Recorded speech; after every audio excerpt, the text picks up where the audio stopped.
성공한 아내와 셔터맨 남편. 사람들은 저를 성공의 아이콘처럼 바라봤습니다.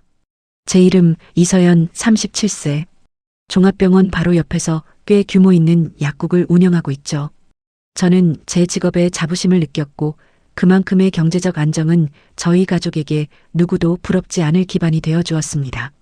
남들은 저를 부러워했고 저는 스스로의 삶에 만족했습니다. 제 남편 장인호 40세. 대기업에 다녔지만 3년 전 불미스러운 회사 내 횡령 사건에 연루되면서 모든 것을 잃었습니다. 물론 법적인 처벌까지는 피했지만 경력은 완전히 단절되었죠. 실직 직후에는 자존심 때문에 힘들어했지만 저의 약국 수입이 워낙 탄탄했기에 그는 이내 육아 전담 셔터맨 역할을 자처하며 빠르게 적응했습니다. 겉으로 보기에 그는 완벽한 아빠이자 저를 든든하게 지지해주는 남편이었습니다. 아침 일찍 딸 예나를 유치원에 데려다주고 집안일을 능숙하게 처리했으며 약국 일로 지친 저에게는 피로회복제 같은 사람이었죠. 저는 그가 집을 지키는 덕분에 마음 놓고 일할 수 있었고 이 정도면 완벽한 분업이다라고 생각했습니다. 제가 밖에서 돈을 벌고 그가 안에서 가정을 돌보는 그림. 그게 저희가 정의한 행복이었습니다. 저는 간과하고 있었던 것이 있었습니다. 장인호 씨는 잃어버린 자신의 자존감을 물질적인 허세로 채우고 있었다는 것을요. 그는 이미 회사에서 파면되면서 자신의 명의로 된 모든 신용카드가 정지된 상태였습니다. 당연히 모든 소비는 제 카드를 통해 이루어졌죠. 초기에는 생활비라고 생각했지만 시간이 지날수록 그의 소비는 브레이크가 없었습니다. 40대 가장이 필요하지 않은 고가의 명품 시계, 유치원 학부모 모임에 입고 나갈 필요가 없는 디자이너 의류들. 제가 지적할 때마다 그의 대답은 늘 똑같았습니다. 여보, 당신이 약사인데 남편이 초라하면 체면이 서겠어? 다 당신의 비즈니스를 위한 투자야. 그 말을 들을 때마다 저는 애써 고개를 끄덕였습니다. 어쩌면 그 말이 맞을지도 모른다고 생각했죠. 실직 후 사회적으로 위축된 남편에게 제가 해줄 수 있는 유일한 배려라고 생각했습니다. 하지만 그건 단순한 체면 유지가 아니었습니다. 그것은 그가 자신의 무능력함으로부터 도피하는 방식이었고 그 텅 빈 자존감은 결국 저의 돈으로는 채울 수 없는 다른 무언가를 찾아 헤매게 만들었습니다. 장인호 씨가 유치원 학부모 모임에 적극적으로 참여하는 것은 처음에는 고마운 일이었습니다. 저는 약국 일로 바빠 도저히 참여할 수 없었거든요. 그는 유치원 행사에서 저 대신 활약했고 학부모들 사이에서 슈퍼데디로 불리며 인기를 얻었습니다. 하지만 저는 차츰 이상한 기운을 감지했습니다. 특히 그는 딸 예나의 친구 엄마들인 박하영 씨와 오미란 씨에 대한 이야기를 유난히 자주 꺼냈습니다. 하영 씨가 이번에 예나 소풍 도시락 싸는 걸 도와줬다. 오미란 씨가 요즘 남편 때문에 힘들어하더라. 내가 조언을 좀 해줬다.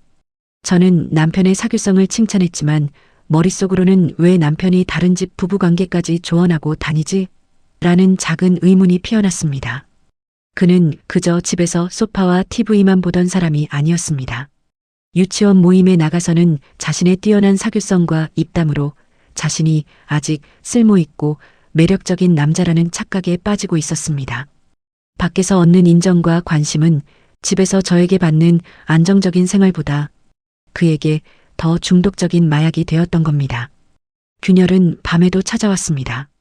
저와 예나가 잠든 새벽 장인호 씨는 베란다 구석이나 작은 방에 들어가 조용히 통화를 했습니다.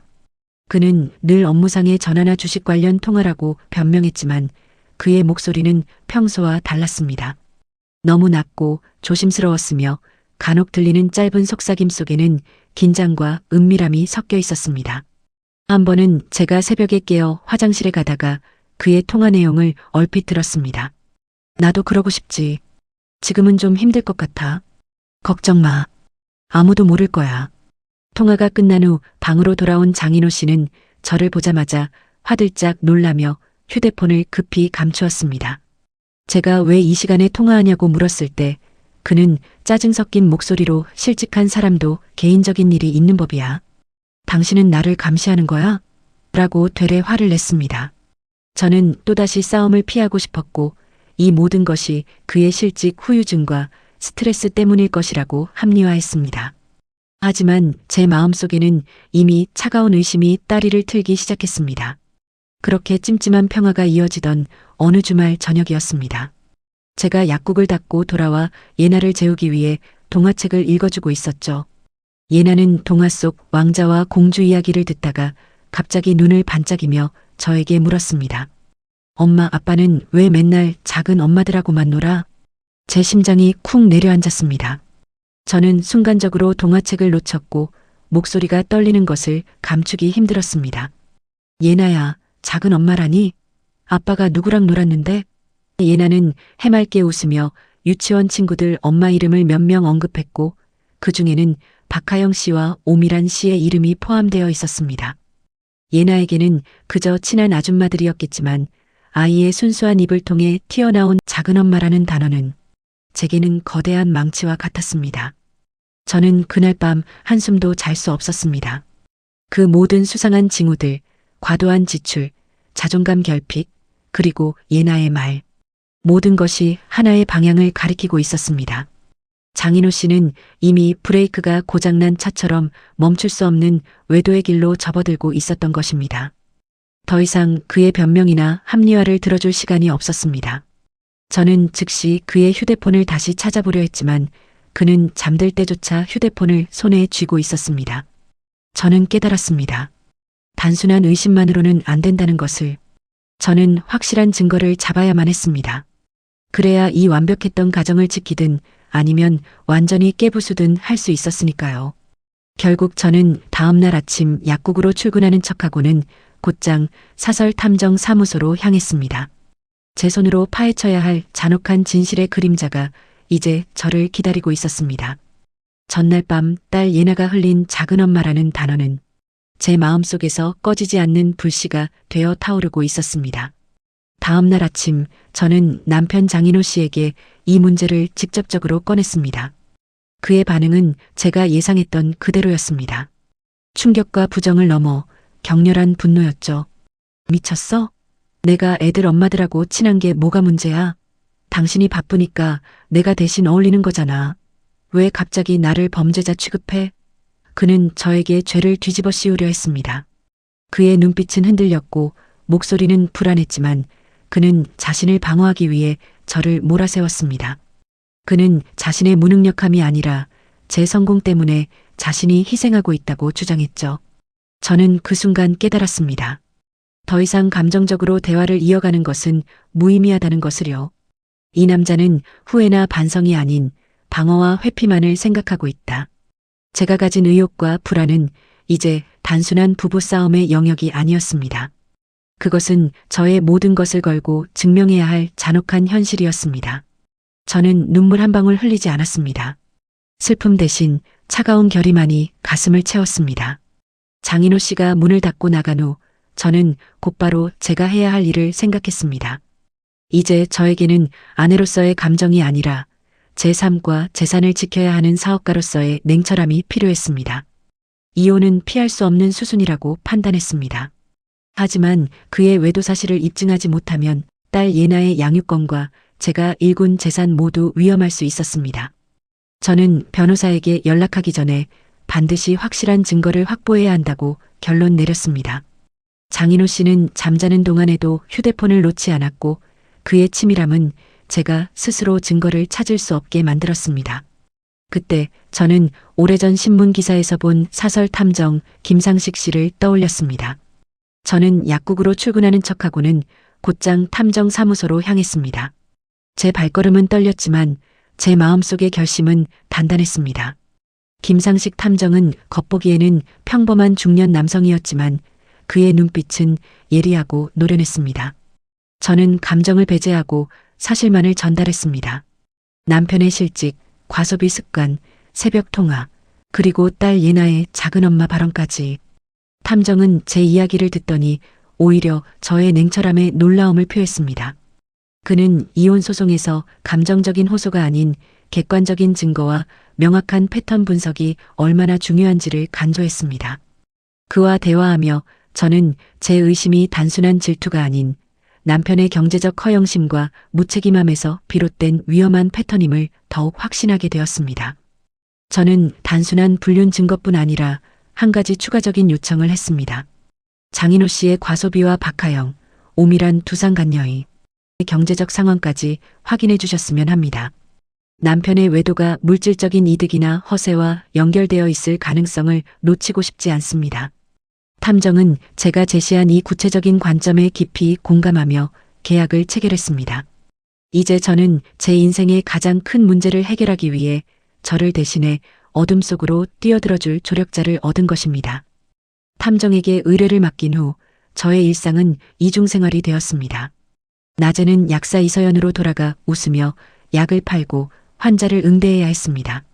하지만 약국 문을 닫는 순간 저는 잔혹한 진실을 기다리는 고독한 스파이가 되었습니다.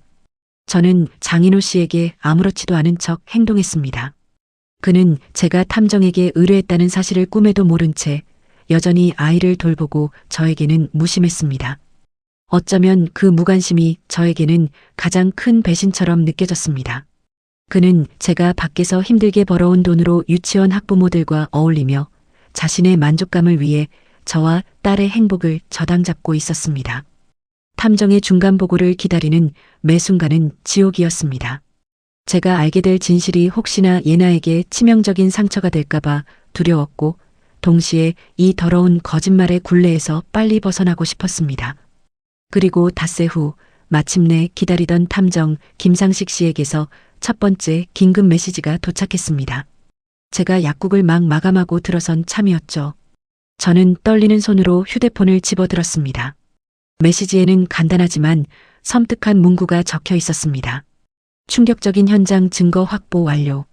사모님께서 예상하신 것보다 더 심각한 이중생활이었습니다. 곧 상세 보고서 전달하겠습니다. 저는 숨을 멈추었습니다. 제가 예상했던 것보다 더 심각하다? 남편이 이미 2명의 학부모와 관계를 맺고 있다는 의심을 하고 있었는데 그보다 더 심각한 것이 있을 수 있을까요? 제 머릿속에는 온갖 끔찍한 시나리오가 맴돌았습니다. 하지만 저는 울지 않았습니다. 이미 감정은 모두 비워낸 상태였습니다. 잠시 후 탐정은 몇 장의 사진 파일과 함께 자세한 보고서를 보냈습니다. 저는 파일을 열기 전 깊게 숨을 들이마셨습니다. 제 손은 차가웠고 심장은 광난하듯 뛰고 있었습니다. 제가 마주할 진실은 분명 저의 삶을 산산조각 낼 것이 분명했지만 이제 와서 외면할 수는 없었습니다. 저는 떨리는 손으로 사진들을 하나씩 넘겨보았습니다. 그리고 마침내 깨달았습니다. 제 남편은 단순히 불륜을 저지른 것이 아니었습니다. 그는 브레이크 없는 욕망에 의해 이미 가족 전체를 파멸로 몰아넣고 있었습니다. 그 사진들이 담고 있는 잔혹함은 제가 상상했던 모든 것을 뛰어넘는 것이었습니다. 이서연의 삶은 이제부터 완전히 다른 국면을 맞이하게 됩니다. 탐정 김상식 씨에게서 받은 보고서와 첨부된 사진 파일은 제가 예상했던 수준을 훨씬 뛰어넘는 것이었습니다. 저는 그 모든 내용을 확인하는 동안 한 번도 눈물을 흘리지 않았습니다. 슬픔 대신 깊은 경멸과 차가운 분노만이 온몸을 감쌌습니다. 제 남편 장인호는 단순한 일회성 외도가 아닌 이중 외도를 저지르고 있었습니다. 그것도 다름 아닌 딸 예나의 유치원 학부모들인 박하영 씨와 오미란 씨와 동시에 말이죠. 사진 속 남편은 제가 알고 있던 자상한 셔터맨의 모습이 아니었습니다. 그는 능글맞고 속물적이며 내 아내의 돈으로 자신의 허영심을 채우는 비열한 남자였습니다. 박하영 씨와는 유치원 등하원 시간을 이용해 짧게 만났고 오미란 씨와는 제가 약국에 묶여있는 저녁 시간에 만났습니다. 그가 저에게 사업 미팅이나 취업 준비를 핑계댔던 그 모든 시간들이 사실은 치욕스러운 미래로 채워지고 있었다는 것을 깨닫는 순간 제 심장은 돌덩이처럼 단단해졌습니다. 보고서에서 가장 저를 분노하게 만든 부분은 불륜의 동기가 단순히 외로움이나 감정적 결핍이 아니었다는 사실이었습니다. 탐정이 조사한 상간녀들의 경제적 배경은 명확했습니다. 그들 역시 가정 경제에 대한 불만이나 허영심을 가지고 있었고 장인호가 풍기는 성공한 약사 아내를 둔 여유로운 남편이라는 가짜 이미지를 탐했던 것입니다. 장인호는 제 카드를 이용해 상간녀들에게 값비싼 선물을 했고 고급 식당에서 식사를 대접했습니다. 그는 제 돈으로 자신의 매력과 능력을 과장하고 있었습니다. 그에게 이 외도는 자신의 잃어버린 사장님이라는 지위를 되찾는 일종의 역할극이었던 것입니다. 저는 그에게 돈을 대주는 ATM 기계였고 그는 제 돈을 가지고 다른 여자들에게 자신을 구매하고 있었습니다. 이것은 더 이상 단순한 부부 사이의 배신이 아니었습니다. 이것은 제 삶과 재산에 대한 명백한 사기였습니다. 이 사실을 깨닫자 저는 그에 대한 모든 감정을 깨끗하게 삭제할 수 있었습니다. 이제 남은 것은 정의로운 청산뿐이었습니다. 저는 지체 없이 대한민국에서 이혼 소송으로 명성이 높은 김민정 변호사를 선임했습니다.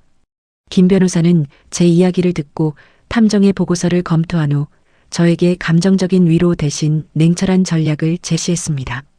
이서연 씨, 남편의 외도는 확실합니다. 문제는 양육권입니다. 남편은 3년간 육아 전담을 맡았다는 점을 주장할 것입니다. 우리는 남편의 외도가 자녀의 복리에 악영향을 미치고 있다는 점을 입증해야 합니다. 저는 김 변호사의 말에 전적으로 동의했습니다. 장인호 씨는 횡령 전과로 사회적 신용을 잃었을 뿐 아니라 아이의 유치원 친구 엄마들과 관계를 맺으며 아이를 위험한 환경에 노출시켰습니다. 이런 파렴치한 인물에게서 딸 예나를 보호하는 것이 저의 최우선 목표였습니다. 저는 김 변호사에게 상간녀에 대한 위자료 소송을 최대한 엄격하게 진행해달라고 요청했습니다. 그들이 장인호의 유부남임을 알았고 그의 경제적 배경을 이용했다는 사실은 명백했습니다. 그들의 행위는 단순한 도덕적 일탈을 넘어 가정을 파괴한 공범이었습니다. 법적 대응을 준비하면서 저는 장인호 씨 앞에서 연기를 해야 했습니다. 저는 약국일에 지친 척, 아무것도 모르는 척 평소와 똑같이 행동했습니다. 그는 제가 이미 모든 것을 알고 있다는 사실은 상상조차 못했을 겁니다. 그는 여전히 뻔뻔하게 예나를 유치원에 데려다주고 돌아왔고 저는 그를 보며 속으로 증오심을 키웠습니다. 저는 그가 이중 외도를 통해 잃어버린 자존감을 채우려 했다는 사실을 이해하려고 노력했지만 이해는 곧 역겨움으로 바뀌었습니다. 그는 가족의 희생을 통해 얻은 시간을 오직 자신의 변태적인 욕구와 허세를 채우는 데 사용했습니다. 그의 얼굴에 비친 미소는 저에게는 잔혹한 가면처럼 보였습니다. 가장 힘든 순간은 예나와 함께 있을 때였습니다. 장인호는 예나에게는 여전히 다정한 아빠였고 예나는 그를 따랐습니다. 저는 예나의 행복을 지켜야 한다는 엄마의 책임감과 이 모든 거짓말을 끝내야 한다는 아내의 분노 사이에서 끊임없이 고통받았습니다. 하지만 김 변호사는 제게 말했습니다. 이서연 씨, 지금의 침묵은 딸을 지키기 위한 가장 강력한 전략입니다. 모든 법적 준비는 끝났습니다. 탐정의 보고서와 변호사의 전략이 완벽하게 갖춰졌습니다. 이제 남은 것은 장인호에게 이 모든 잔혹한 진실의 짐을 던져줄 시간뿐이었습니다. 저는 그가 충격에 빠지고 무너지고 후회하는 모습을 상상했습니다. 하지만 그보다 더 중요한 것은 그가 이제 자신이 저지른 죄의 무게를 감당해야 한다는 사실이었습니다. 저는 그날 저녁 약국에서 돌아와 현관문을 열었습니다. 장인호 씨는 거실 소파에 편안하게 앉아 TV를 보고 있었습니다. 여전히 평화롭고 여전히 뻔뻔한 모습이었습니다. 그는 아무것도 모른 채 저를 향해 웃었습니다. 저는 그에게 다가가기 전에 잠시 멈춰섰습니다. 그리고 다짐했습니다. 이 대면은 감정의 싸움이 아닙니다. 정의와 심판의 시작입니다. 그는 곧 자신이 짓밟았던 가정의 잔해 앞에서 무릎 꿇게 될 것입니다. 저는 탐정의 보고서와 사진을 남편 장인호 씨 앞에 던졌습니다. 그 모든 증거를 정리하는 동안 저는 이미 감정을 모두 걷어낸 상태였습니다. 이 순간은 슬픔이나 후회의 시간이 아니라 심판과 결단의 순간이었습니다. 장인호 씨의 얼굴은 순식간에 새파랗게 질렸고 그는 보고서를 집어들더니 충격과 공포에 휩싸였습니다. 하지만 잠시 후 그가 보인 반응은 저를 더욱 경멸하게 만들었습니다. 그는 죄를 인정하기는커녕 희생자 코스프레를 시작했습니다. 당신 나를 미행한 거야? 나를 범죄자 취급한 거야? 당신은 나를 믿지 않았어. 그는 소리를 지르며 저를 몰아붙였습니다. 저는 차분했지만 단호하게 그의 억지를 잘라냈습니다. 내가 믿지 않은 게 아니라 당신이 믿음을 깼어. 당신은 내가 열심히 번 돈으로 유치원 학부모들과 놀아났어. 당신은 돈을 쓰는 재미를 위해 이 가정을 위태롭게 만든 파렴치한 사기꾼이야. 저의 팩트 폭격에 궁지에 몰린 장인호 씨는 이제 가장 비열한 변명을 꺼내들었습니다. 당신은 매일 약국에 박혀서 나를 남편 취급도 안 했잖아. 나는 외로웠어. 당신의 성공이 나를 이렇게 만든 거야. 그는 모든 책임을 저의 성공과 무관심으로 돌렸습니다. 그에게 자신의 외도는 횡령 후 잃어버린 자존감을 회복하기 위한 정당한 보상이었습니다. 저는 그 뻔뻔함에 몸이 떨렸습니다. 저는 밤낮 없이 일했습니다. 그가 실직 후에도 가족의 품위를 유지하고 딸 예나를 최고로 돌볼 수 있도록 하기 위해서였습니다. 그런데 그 모든 헌신이 그에게는 배신을 저지를 정당한 이유가 되었다는 사실이 저를 무너지게 했습니다. 저는 그에게 상간녀가 2명이라는 사실, 그리고 그들이 모두 딸 예나의 유치원 학부모라는 사실을 상기시켰습니다. 그는 그제야 잠시 말문이 막혔지만 이내 그게 뭐? 예나는 아직 어려서 아무것도 몰라. 라며 상황을 축소하려 했습니다. 그의 무책임함은 끝이 없었습니다. 우리의 격렬한 싸움은 단지 두 성인만의 싸움이 아니었습니다. 옆방 딸 예나의 방에서 들려오는 작은 흐느낌 소리는 저에게 가장 큰 고통이었습니다.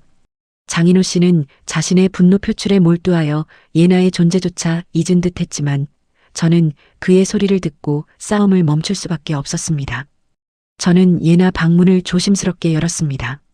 딸은 작은 몸을 이불 속에 웅크린 채 공포에 질려 떨고 있었습니다. 예나의 작은 어깨가 파르르 떨리는 모습, 눈가에 가득 고인 눈물은 저희 부부의 싸움이 아이에게 얼마나 큰 공포와 트라우마를 주고 있는지를 명확히 보여주었습니다. 저는 예나를 품에 안았습니다. 아이는 제 품속에서 한참 동안 떨었습니다. 그때 저는 깨달았습니다. 장인호 씨가 저지른 죄는 단순히 저에 대한 배신이 아니라 아직 아무것도 모르는 아이의 순수한 마음에 지울 수 없는 상처를 남긴 아동학대나 마찬가지라는 것을요. 아이는 부모의 싸움이 자신의 잘못 때문이라고 생각할 것입니다. 이것이 바로 장인호가 짓밟은 가장 소중한 희생이었습니다. 예나를 진정시킨 후 저는 장인호 씨에게 돌아와 단 한마디만 했습니다. 당신은 아버지로서의 자격이 없어. 이혼이야. 당신의 모든 변명은 법정에서 하도록 해. 저는 더 이상 그와의 감정적인 논쟁에 시간을 낭비하지 않았습니다. 이미 변호사 김민정 씨에게 연락해 모든 증거를 넘겼고 즉각적인 소송 착수를 요청했습니다. 이제부터는 법이 정해준 규칙과 절차에 따라 움직여야 했습니다. 제가 할 일은 오직 하나, 딸 예나의 양육권을 지켜내고 그 무책임한 아버지를 아이의 삶에서 완전히 제거하는 것이었습니다. 장인호 씨는 제 단호함에 당황하며 잠깐만, 법원까지 갈 필요는 없잖아. 내가 잘못했어. 용서해줘. 라며 뒤늦은 후회와 비굴한 애원을 했습니다. 하지만 그의 눈빛에는 진정한 반성이 아닌 이 모든 것이 자신의 계획대로 되지 않을지도 모른다는 공포만이 서려 있었습니다. 그의 사과는 받아들일 수 없었습니다. 저는 장인호 씨에게 등을 돌리고 거실을 나섰습니다. 그와의 인연은 이제 곧 끝이 날 것입니다. 그리고 저는 변호사 김민정에게 전화를 걸어 다음 단계를 논의했습니다. 그리고 김 변호사는 제게 충격적인 추가 정보를 전달했습니다. 이서연 씨 상간녀들 쪽에서도 예상치 못한 소식이 들어왔습니다. 두 사람 모두 장인호 씨와의 관계에서 불륜의 씨앗을 잉태했거나 혹은 이미 출산한 상황입니다. 저는 휴대폰을 놓칠 뻔했습니다. 단순한 외도를 넘어 2명의 상간녀에게서 동시에 아이를 가졌다는 사실은 장인호 씨의 무책임함이 이제 법적, 도덕적 파산을 넘어섰음을 의미했습니다. 그의 브레이크 없는 욕망은 결국 세 가정의 붕괴를 넘어 3명의 자녀에게 씻을 수 없는 상처를 남기는 끔찍한 결과를 초래한 것입니다. 이 충격적인 사실은 다가올 법정 싸움의 양상을 완전히 바꿔놓을 것이 분명했습니다. 장인호는 이제 단순히 위자료를 낼 뿐 아니라 자신이 저지른 무책임한 행동의 결과물인 두 아이에 대한 양육 책임까지 짊어져야 했습니다. 저의 복수는 이제 법의 이름으로 집행되는 잔혹한 정의가 되었습니다. 변호사 김민정 씨에게서 전해 들은 소식은 저의 분노를 넘어선 경악을 안겨주었습니다. 남편 장인호 씨는 저지른 이중 외도의 결과로 단지 가정을 파괴한 것에 그치지 않았습니다. 두 명의 상간녀 박하영 씨와 오미란 씨 모두 장인호 씨와의 관계에서 아이를 잉태했거나 이미 출산까지 마친 상태라는 사실이었습니다. 박하영 씨는 임신 초기였고 오미란 씨는 이미 아이를 낳아 홀로 양육하고 있었습니다. 저는 정신을 차릴 수 없었습니다. 한 명도 아닌 세 명의 아이에게 아버지가 되는 무책임함. 그의 욕망이 브레이크 없이 질주한 결과는 새 아이의 삶을 영원히 뒤틀어 놓을 파국이었습니다. 그는 외로웠다는 변명 뒤에 생명의 탄생이라는 가장 무거운 책임을 짊어지게 된 것입니다. 이 사실을 알았을 때 저는 인간으로서의 깊은 혐오감을 느꼈습니다. 그는 자신의 쾌락을 위해 너무나 많은 것을 희생시켰습니다. 이제 그는 저의 남편이나 예나의 아버지가 아니라 세 가정의 붕괴를 초래한 무책임한 파괴자, 그 이상도 이하도 아니었습니다. 하지만 저는 이 충격적인 반전을 감정적으로 받아들이는 대신 법적 전략으로 활용하기로 결정했습니다. 김민정 변호사는 이 상황이야말로 우리가 장인호의 아버지로서의 자격 박탈을 확정지을 수 있는 가장 강력한 무기라고 조언했습니다. 이서연 씨, 남편이 육아 전담 아빠였다는 주장은 이제 완전히 무력화됩니다. 한편으로 유부녀들과 문란한 관계를 이어왔고 다른 한편으로는 동시에 두 명의 여성에게 임신까지 시켰다는 사실은 법정에서 도덕적 파탄을 증명할 결정적 증거가 됩니다. 저는 김 변호사에게 장인호 씨가 세 아이 모두에 대한 양육비 책임을 지도록 만들라고 요청했습니다. 저의 목적은 단순한 위자료가 아니었습니다. 그의 경제적 짐을 극대화하여 그가 자신의 무책임한 행동에 대한 대가를 평생토록 치르게 하고 싶었습니다. 그가 밖에서 허영심을 위해 낭비했던 돈이 이제 새 아이를 위한 의무로 그의 목을 조여올 것이었습니다. 이 상황이 장인호 씨에게는 곧바로 사면초가로 다가왔습니다. 두 상간녀 박하영 씨와 오미란 씨 역시 남편들에게 버림받고 홀로 남겨진 상황이었습니다.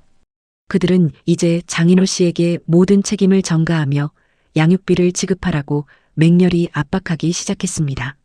저는 집안에서 장인호 씨가 전화기를 붙들고 비굴하게 애원하고 때로는 분노하는 모습을 지켜봐야 했습니다.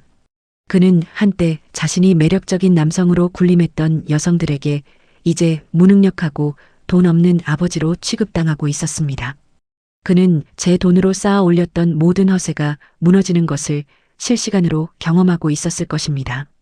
네가 책임진다고 했잖아. 나한테 뒤집어 씌우지 마.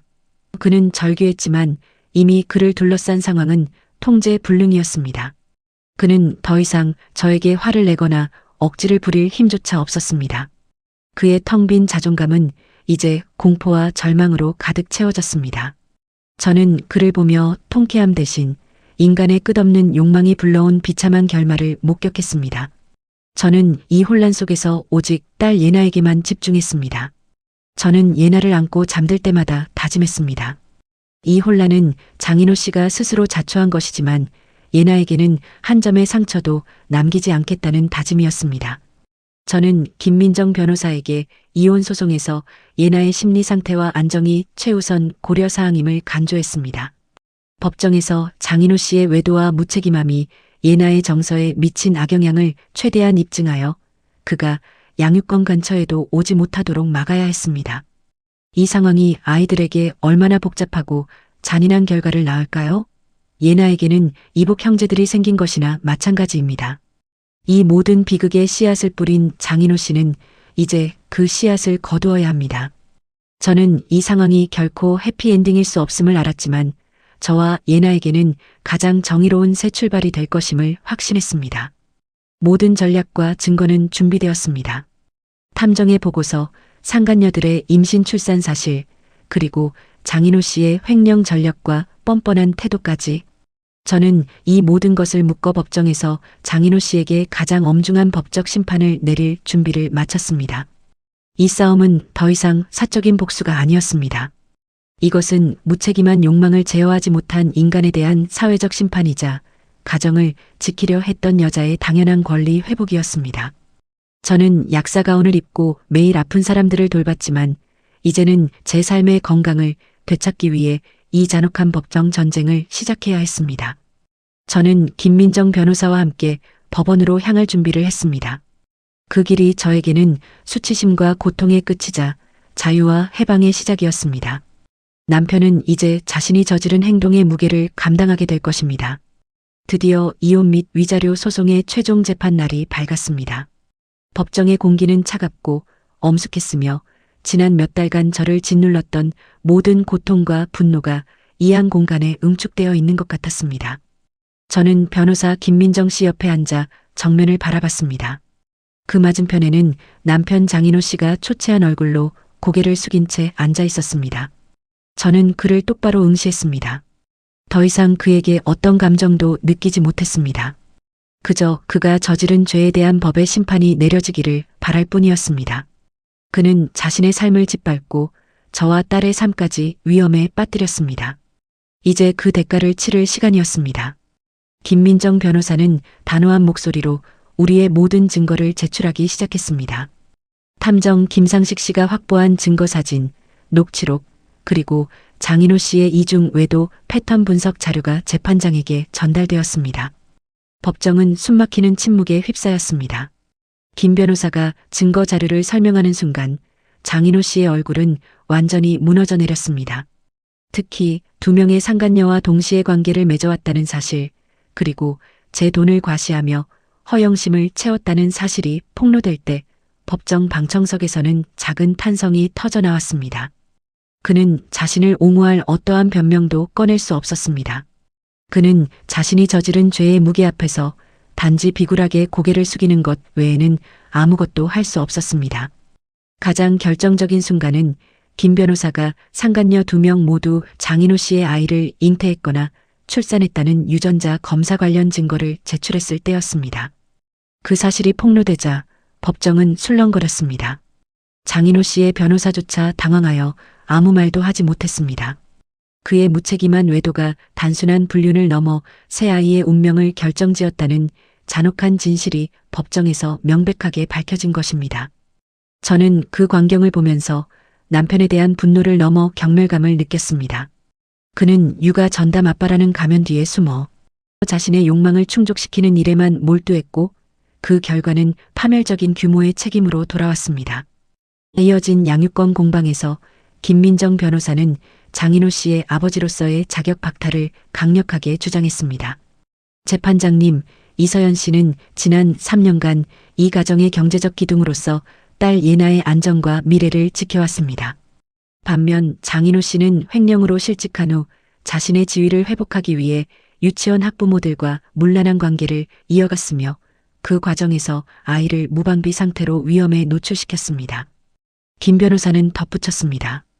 이미 2명의 여성에게서 아이를 가진 무책임한 피고에게 원고와의 딸 예나의 양육권을 주장할 어떠한 도덕적, 경제적, 법적 자격도 없습니다. 예나의 정서적 안정과 복리를 위해 양육권은 반드시 이서연 씨에게 단독으로 지정되어야 합니다. 장인호 씨는 힘없이 일어나 저는 예나를 사랑합니다. 저는 좋은 아빠였습니다. 라고 주장하려 했지만 판사는 그의 말을 냉정하게 잘랐습니다. 그의 과거 행적은 그의 모든 주장을 무력화시켰습니다. 그는 이미 스스로 모든 아버지로서의 자격을 잃은 후였습니다. 그리고 마침내 판사의 엄중한 목소리가 법정에 울려 퍼지며 최종 판결이 내려졌습니다. 저는 숨을 멈추고 판사의 입을 주시했습니다. 본 법정은 피고 장인호의 유책 사유를 명백히 인정하며 이혼을 선고한다. 미성년 자녀 장예나의 양육권을 원고 이서연에게 단독으로 지정한다. 피고 장인호는 원고 이서연에게 위자료 5천만 원을 지급할 것과 더불어 상간녀 2명의 자녀에 대한 양육 책임을 지고 매달 양육비를 지급할 것을 명시한다. 판사의 판결은 너무나 명료하고 단호했습니다. 제가 원했던 모든 것이 이루어졌습니다. 저는 예나를 지켰고 제가 쌓아 올린 모든 것을 지켰습니다. 그리고 장인호 씨는 자신이 저지른 모든 행동에 대한 법적인 책임을 완벽하게 떠안게 되었습니다. 그는 이제 잃어버린 자존감을 채우기 위해 허비했던 돈의 수십 배를 자신이 만든 새 아이의 미래를 위해 갚아나가야 하는 처지가 되었습니다. 판결이 끝난 후 장인호 씨는 자리에 주저앉아 고개를 들지 못했습니다. 저는 그를 보지 않고 김 변호사와 함께 법정을 나섰습니다. 법정 문을 열고 밖으로 나서는 순간 따뜻한 햇살이 저를 감쌌습니다. 그 햇살은 마치 저에게 자유를 선사하는 듯 했습니다. 저는 더 이상 배신당한 아내가 아니었습니다. 저는 성공한 약사 이서연이자 딸 예나를 훌륭하게 키워낼 강인한 엄마였습니다. 저는 법의 힘으로 저를 짓밟으려 했던 남편의 그림자로부터 완전히 벗어났습니다. 이 모든 고통과 싸움은 결국 저를 더욱 단단하게 만들었습니다. 저의 삶의 브레이크를 고장낸 것은 남편이었지만 저는 그 파국 속에서 제 손으로 새로운 삶의 핸들을 잡았습니다. 이제 저는 딸 예나와 함께 과거의 그림자 없이 희망찬 미래를 향해 나아갈 것입니다. 법정에서의 최종 판결이 내려진 후 6개월이라는 시간이 흘렀습니다. 그 시간은 저에게는 잃어버린 평온을 되찾는 치유의 과정이었지만 장인호 씨에게는 자신이 뿌린 씨앗을 거두는 혹독한 지옥과 같았습니다. 법은 공정했고 그는 자신이 저지른 모든 죄의 대가를 빠짐없이 지불해야 했습니다. 저는 예나의 단독 양육권을 확보했고 재산 분할에서도 유리한 위치를 점했습니다. 하지만 가장 큰 승리는 정신적 해방이었습니다. 매일 밤 저를 불안하게 했던 거짓과 배신의 그림자가 사라졌습니다. 이제 저는 오직 딸 예나의 행복만을 위해 저의 힘으로 굳건하게 서는 것에 집중할 수 있었습니다. 하지만 장인호 씨의 삶은 완전히 나락으로 떨어졌습니다. 그는 저에게 지급해야 할 위자료와 더불어 새 아이에 대한 양육비를 감당해야 하는 처지가 되었습니다. 그는 횡령 전력 때문에 금융권은 물론 일반 회사에서도 취업이 불가능했습니다. 결국 그가 할 수 있는 일은 새벽부터 밤늦게까지 이어지는 배달 아르바이트와 일용직 노동뿐이었습니다. 한때 유치원 학부모들 사이에서 여유로운 슈퍼데디 행세를 했던 그는 이제 추위와 멸시 속에서 하루 벌어 하루를 사는 가장 비참한 아버지가 되었습니다. 그의 좁고 낡은 원룸에는 고지서가 쌓여갔습니다. 그 고지서는 단순히 공과금이 아니었습니다. 새 아이의 양육비 독촉장이었습니다. 저와의 딸 예나의 양육비는 물론 상간녀 박하영 씨와 오미란 씨에게서도 끊임없이 양육비 지급 독촉과 법적 압박이 들어왔습니다. 그를 유혹했던 두 상간녀들 역시 남편들에게 버림받고 홀로 아이를 키우는 신세가 되었고 그들의 분노와 절망은 오직 장인호 씨에게로 향했습니다. 그들은 장인호 씨에게 돈을 뜯어내기 위해 수시로 연락했고 장인호 씨는 이제 새 여자에게 경제적 구원자가 아닌 책임만 남은 비참한 죄인이 되었습니다. 그는 자신의 욕망이 만들어낸 고통 속에서 잠시 잃었던 자존감을 되찾으려 했던 모든 시도가 부메랑처럼 돌아가 자신을 파괴하는 것을 느껴야 했을 겁니다. 저는 장인호 씨의 비참한 현실을 들었지만 동정심은 잃지 않았습니다. 그것은 그가 받아야 할 당연한 대가였기 때문입니다. 제가 집중해야 할 것은 오직 예나와 저의 회복이었습니다. 저는 약국 경영에 더욱 집중했고 저의 노력은 결실을 맺었습니다. 제 약국은 더욱 번창했고 저는 경제적으로 더욱 확고한 독립을 이루었습니다. 제가 벌어들인 돈은 이제 저의 불안한 남편에게 바치는 돈이 아니라 딸 예나의 밝고 안전한 미래를 위한 희망의 자금이 되었습니다. 가장 눈에 띄게 달라진 것은 딸 예나였습니다. 예나는 이제 더 이상 부모의 고성이나 불안한 눈치를 보지 않았습니다. 엄마와의 안정적이고 예측 가능한 일상은 예나의 정서적 상처를 빠르게 치유했습니다. 예나의 웃음소리는 이제 제 삶에서 가장 크고 중요한 울림이 되었습니다. 거짓과 기만으로 가득했던 결혼 생활 속에서는 결코 느낄 수 없었던 진실된 행복이었습니다. 저는 싱글맘이 되었지만 제 삶은 더욱 풍요로워졌습니다. 저는 남편이라는 무거운 짐을 내려놓고 비로소 저 자신의 가치를 발견했습니다. 저는 성공적인 커리어를 가졌고 사랑스러운 딸이 있으며 무엇보다 저 자신을 지킬 수 있는 강인한 의지를 얻었습니다. 이 모든 사건을 겪으며 저는 깨달았습니다. 불륜의 궁극적인 대가는 단순히 위자료나 이혼이 아니라는 것을요. 그것은 자신이 쌓아 올린 모든 사회적 관계와 자존감의 완전한 파괴입니다. 장인호 씨는 저를 배신했지만 결국 자신이 가장 소중히 여겼던 허세와 사회적 지위를 잃고 고독한 지옥에 떨어졌습니다. 저는 저의 강인함을 보여주었습니다. 잔혹한 진실 앞에서 울고 무너지는 대신 저는 냉철하게 증거를 수집하고 최고의 조력자들을 모아 법정에서 승리했습니다. 이 과정은 저에게 피해자라는 꼬리표 대신 삶을 스스로 개척한 여성이라는 강력한 타이틀을 안겨주었습니다. 저는 이제 과거의 일에 얽매이지 않습니다.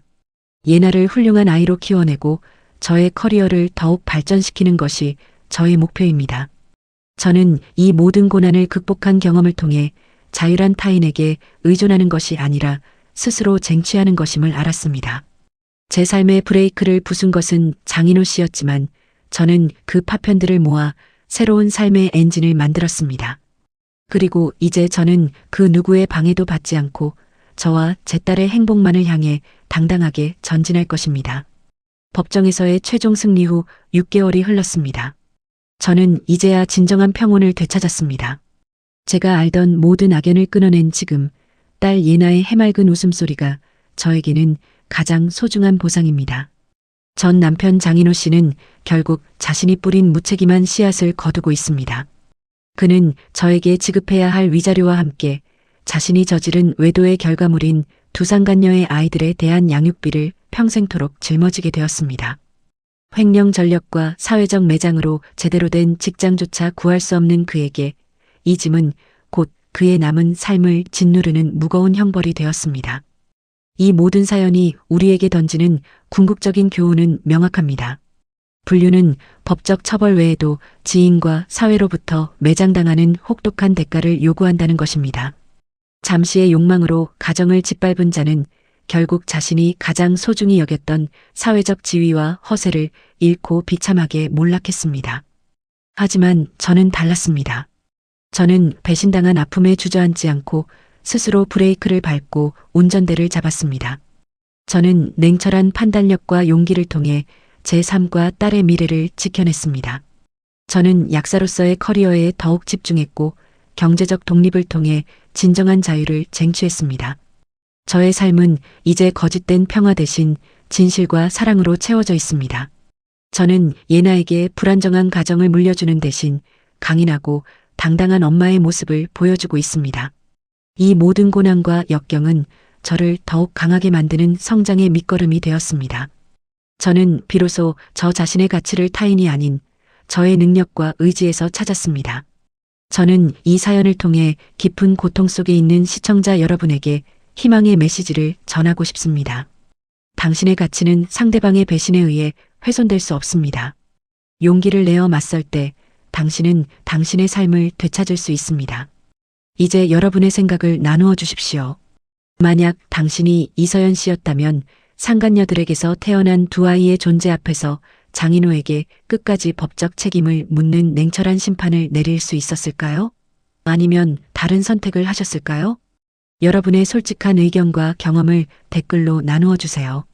저희 채널은 여러분의 댓글을 통해 함께 이서연 씨의 강인한 재기를 응원하겠습니다. 오늘 이야기에 깊이 공감하셨다면 좋아요를 눌러주시고 구독과 알림 설정을 통해 다음 사연도 놓치지 마세요. 이서연 씨의 새로운 삶을 응원하며 시청해주셔서 감사합니다.